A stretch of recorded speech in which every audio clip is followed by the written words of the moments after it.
Hello friends, welcome back my YouTube channel. दोस्तों, आज की इस वीडियो में आप लोग के बीच में सेंट्रल बैंक ऑफ इंडिया में इंटरनेट बैंकिंग को रजिस्टर करके दिखाऊंगा और ये भी बताऊंगा कि क्या हम सेंट्रल बैंक ऑफ इंडिया में अपने इंटरनेट बैंकिंग को ऑनलाइन रजिस्टर कर सकते हैं या नहीं। क्या उसके लिए हमें ब्रांच विजिट करना पड़ेगा या फिर हमें कोई और प्रोसेस को फॉलो करनी पड़ेगी। तो ये सारे तरीक़ों के बारे में आप लोग को इस वीडियो में बताऊँगा। और साथ में अभी तक आपने इस वीडियो को लाइक नहीं किया है तो वीडियो को लाइक कर दो फटाफट, और उसके साथ साथ चैनल को सब्सक्राइब नहीं किया तो चैनल को भी सब्सक्राइब कर देना और हमारे इस वीडियो को अपने फ्रेंड्स के साथ ज़रूर शेयर करिएगा।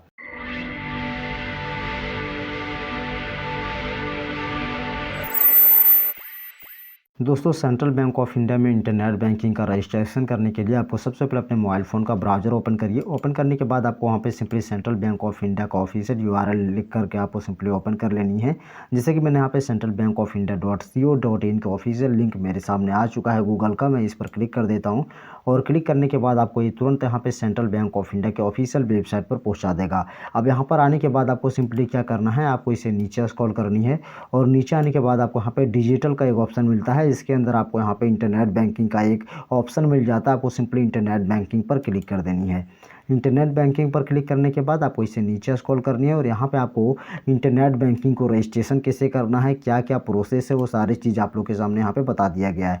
सबसे पहले तो मैं आपको यहाँ पे बता दूँ कि ओवरव्यूज़ में आप लोग के सामने यहाँ पे बताया गया है कि ये जो है सो रिटेल कस्टमर के लिए है और ये रिटेल कस्टमर के लिए personal internet banking for all individual to operate their accounts online. यहाँ पे ये कह रहा है कि इंटरनेट बैंकिंग को वे सभी लोग यहाँ पे रजिस्ट्रेशन कर पाएंगे जिन लोग अपना पर्सनल इंटरनेट बैंकिंग को यूज़ करना चाहते हैं, जैसे कि हम और आप। नीचे यहाँ पे फिर आपको 3 ओवरव्यूज़ दिखाए गए हैं। पहला आपको यहाँ पे व्यूज़ ओनली फैसिलिटीज़ का ऑप्शन मिलता है। यदि आप इस फैसिलिटीज़ को यूज़ करते हैं तो सिर्फ आप अपने इंटरनेट बैंकिंग को देख सकते हैं, उसके अलावा आप वहाँ पे कुछ नहीं कर सकते हैं। फिर नीचे आपको यहाँ पे ये कहता है कि व्यूज़ एंड ऑनलाइन पेमेंट। आप यदि अपने इंटरनेट बैंकिंग में सेकंड वाला ऑप्शन यदि चूज़ करते हैं तो आप अपने इंटरनेट बैंकिंग को ओवरव्यूज़ पूरी तरह से देख भी सकते हैं और साथ पेमेंट भी कर सकते हैं। नीचे फिर आपको यहाँ पे फुल ट्रांजैक्शन राइट्स का एक ऑप्शन मिलता है।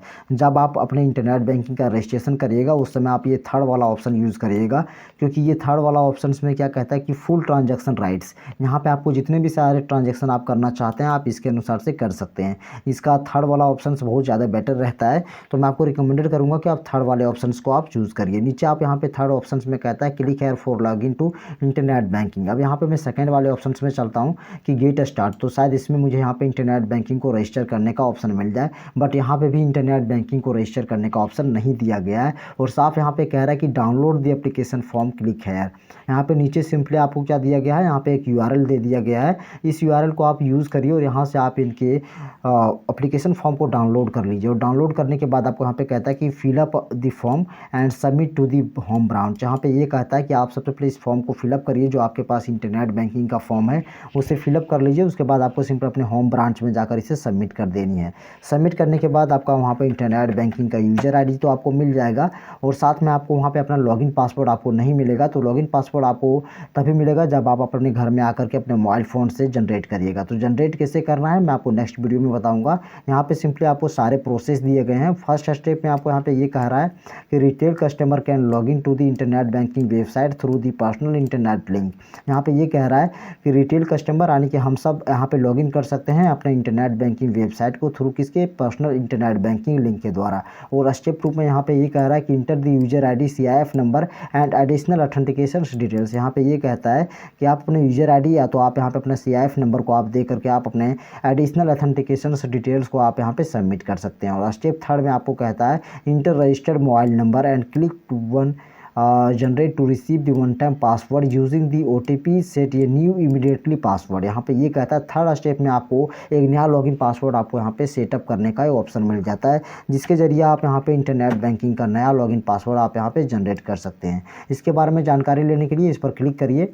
खैर यहाँ पे ये पेज अभी अवेलेबल नहीं है तो यहाँ पे शो नहीं कर रहा है। नीचे आने के बाद आपको यहाँ पे फोर्थ में कहता है कि generate transaction password after login using the link options transaction password generation and start using our service. यहाँ पे ये कहता है कि जनरेट ट्रांजैक्शन पासवर्ड का एक ऑप्शन मिलता है जो आपको इंटरनेट बैंकिंग के अंदर मिल रहा है। उस फैसिलिटीज़ को आप यदि क्लिक करते हैं तो वहाँ पे आप अपना ट्रांजैक्शन पासवर्ड को आप जनरेट कर सकते हैं घर बैठे।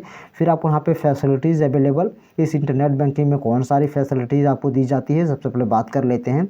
पहला फैसिलिटीज़ आपको यहाँ पे ऑनलाइन डिपॉजिट अकाउंट ओपनिंग का फैसिलिटीज़ है, जो हर एक बैंकों में दी जाती है। फिर सेकंड में आपको यहाँ पे फंड ट्रांसफ़र का ऑप्शन देता है। थर्ड में आपको टैक्स पेमेंट का देता है। टैक्स पेमेंट यदि आप गवर्नमेंट को टैक्स पेमेंट करना चाहते हैं तो आप अपने इंटरनेट बैंकिंग के थ्रू भी आप यहाँ पे टैक्स को पेमेंट कर सकते हैं। फोर्थ में आपको यहाँ पे online payments of bill, recharge and fee ETC, यानी कि आप ऑनलाइन पेमेंट कर सकते हैं, बिल को भी, रिचार्ज भी अपने मोबाइल फ़ोन का कर सकते हैं और साथ में आप यहाँ पे फ़ी को भी आप अच्छी तरह से पेमेंट कर सकते हैं। यदि आप कोई भी स्टूडेंट हैं तो आप अपने इंटरनेट बैंकिंग की मदद से आप फ़ी को भी पेमेंट कर सकते हैं। नीचे फिर आपको यहाँ पे online application of IPO and ASE BA का एक ऑप्शन मिलता है, जिसके अंदर आप यहाँ पे अपने सेविंग अकाउंट के लिए IPO को आप इनेबल कर सकते हैं। उसके बाद आपको यहाँ पे 7th नंबर में ऑनलाइन आधार रजिस्ट्रेशन का ऑप्शन मिलता है। यदि आपके अकाउंट के साथ आपका आधार रजिस्ट्रेशन बिल्कुल सही नहीं हुआ है तो आप आसानी से अपने आधार कार्ड का रजिस्ट्रेशन आप अपने इंटरनेट बैंकिंग के जरिए कर सकते हैं। 8 नंबर में आपको कहता है multi utility fee collections and feelings of IT return, यानी कि बहुत सारी फैसिलिटीज़ आपको दिए गए हैं। कितने के बारे में बताऊँ, इन सारे फैसिलिटीज़ को आप अपने इंटरनेट बैंकिंग में अवेलेबल रूप से यूज़ कर सकते हैं और आसानी से अपने इंटरनेट बैंकिंग को मजबूत बना सकते हैं। सबसे बड़ी बात यहाँ पे ये है। तो अपने इंटरनेट बैंकिंग को रजिस्ट्रेशन करने के जो तरीके हैं वो मैं आपको बता दे रहा हूँ। आपको सिंपली अपने ब्रांच में जाकर उस एप्लीकेशन फॉर्म को सबमिट करनी है और सबमिट करके मात्र आपको 1 घंटा रुकना है। 1 घंटा तो मैं बहुत ज़्यादा बता दिया, आपको मात्र 10 मिनट 15 मिनट रुकना है। यदि भीड़ रहा तो आपको 30 मिनट रुकना है ज़्यादा से ज़्यादा। उसके बाद आपको इंटरनेट बैंकिंग का यूजर ID आपको तुरंत दे देगा और देने के बाद आपका जो है सो कंप्लीट सारा सोल्यूशन हो जाएगा। उसके बाद आपका वहाँ पे इंटरनेट बैंकिंग का जब आपका यूजर ID मिल जाएगा तो उसके बाद आपको घर आना है और वहाँ पे आपको अपना फॉरगेट पासवर्ड करना है। लॉगिन पासवर्ड जैसे आप फॉरगेट करिएगा उसके बाद आपका वहाँ पे अपना सारा डिटेल्स आपको सबमिट करनी होगी। सबमिट करने के बाद आपका इंटरनेट बैंकिंग रजिस्ट्रेशन हो जाएगा।